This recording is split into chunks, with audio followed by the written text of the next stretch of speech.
By the time this project wrapped up, I found myself thinking, is that really me? It left me feeling incredible. Stone's passing was a loss too immense to capture in words. And when D'Angelo took the stage at her funeral, no one was truly ready for what followed. It wasn't just a performance, it was pure emotion, heartbreak, and gratitude, all woven into a single, unforgettable moment. The second D'Angelo sat at that piano, the entire room felt it. Fans, celebrities, even those who thought they could keep it together. Everyone was in tears. New details began to surface in the aftermath. She was a storyteller, a voice that had been a cornerstone of R&B and soul for decades. Losing her felt like the end of an era, a time in music that embraced raw emotion, authenticity, and deeply heartfelt lyrics. Social media overflowed with tributes as fans recounted how her music carried them through heartbreaks, lifted them in their darkest moments, or simply made them feel seen. Industry legends couldn't hold back either.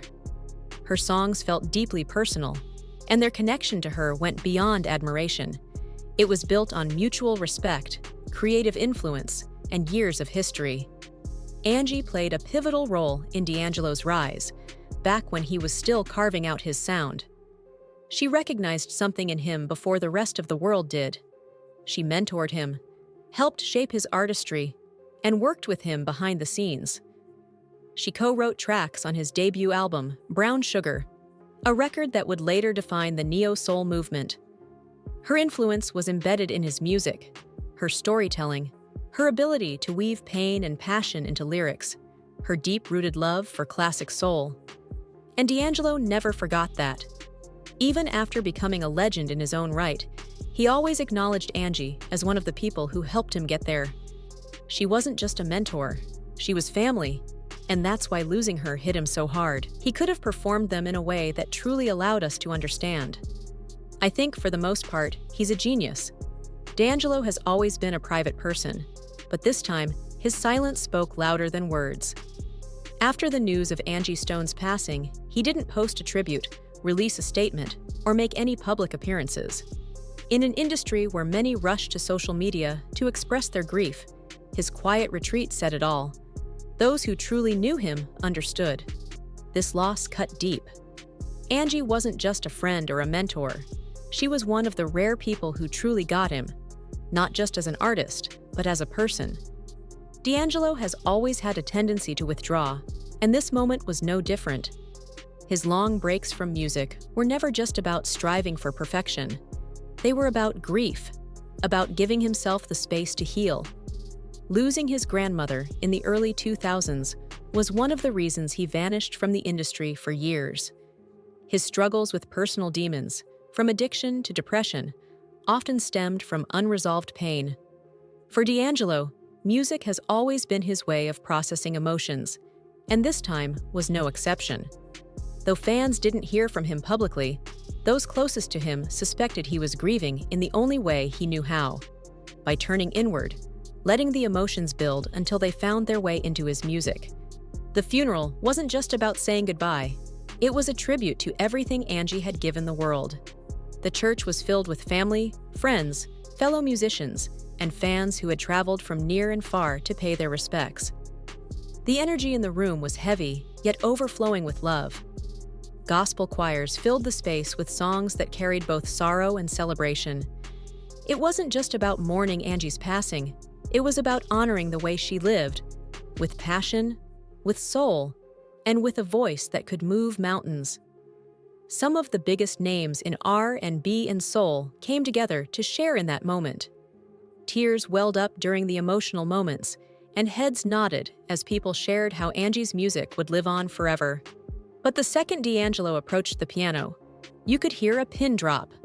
The room, already thick with emotion, fell into complete silence.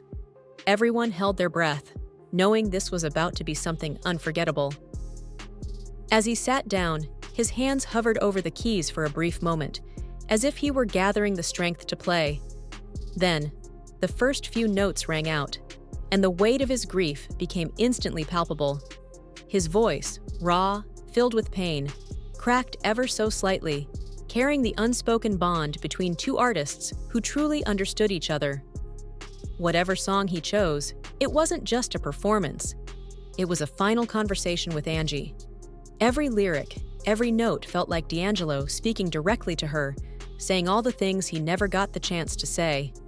The way he closed his eyes, the subtle tremble in his voice, the way his fingers pressed into the keys like he was trying to hold on to something slipping away. It was clear this was coming straight from his soul. The audience couldn't hold back their tears. Jill Scott dabbed her face with a tissue. Erykah Badu kept her head down, eyes shut, absorbing every note. Angie's family held hands, leaning on each other for support as they listened. Even artists who had seen it all, who had experienced countless emotional performances, were visibly shaken. Then, just as softly as it began, the song came to an end. D'Angelo sat there for a moment, staring down at the keys, before finally rising to his feet. He didn't say a word. He didn't have to. The music had spoken for him. The moment D'Angelo finished, the internet erupted. Within minutes, clips of the performance spread like wildfire, with fans pouring their hearts out. It was a moment that reminded everyone why music is so powerful. It heals, it connects. And in that church, at that moment, it gave D'Angelo and everyone who loved Angie Stone a way to say goodbye in the only way that truly felt right. Of course, D'Angelo and I were very close friends, but I need you to understand that as incredible as that friendship was, it didn't come without its challenges. And I'll tell you, the nature of this industry, based on a secret I'll share with you, proves one thing: the devil doesn't play fair. Even though Angie is no longer here, her impact will never fade. Her voice, her words, and her spirit live on in the music she left behind. Every time one of her songs plays, whether it's No More Rain, In This Cloud, or Brotha, it still carries the same warmth and wisdom that made her music so powerful in the first place. Her influence can be heard in the voices of today's artists, in singers who bring their songs to life. Her fingerprint is everywhere. Beyond music, Angie's impact lives on in many ways. The tributes that have poured in come not only from fellow artists, but from those whose lives she touched. Her contributions won't just be remembered. They will continue to open doors for future generations, just as she did throughout her lifetime. Legends like Angie Stone never truly leave us. Their music ensures they stay with us forever. D'Angelo eventually broke his silence, speaking out with just a few simple words. "Thank you, music sermon." A quiet message posted on social media, but one that carried so much: gratitude, grief, and a promise to keep her spirit alive through music. For fans, the best way to honor Angie is to keep her music playing. Revisit the classics, introduce her songs to a new generation, and let her voice continue to echo through time. So, what's your favorite Angie Stone song? Drop it in the comments, and let's keep her legacy alive.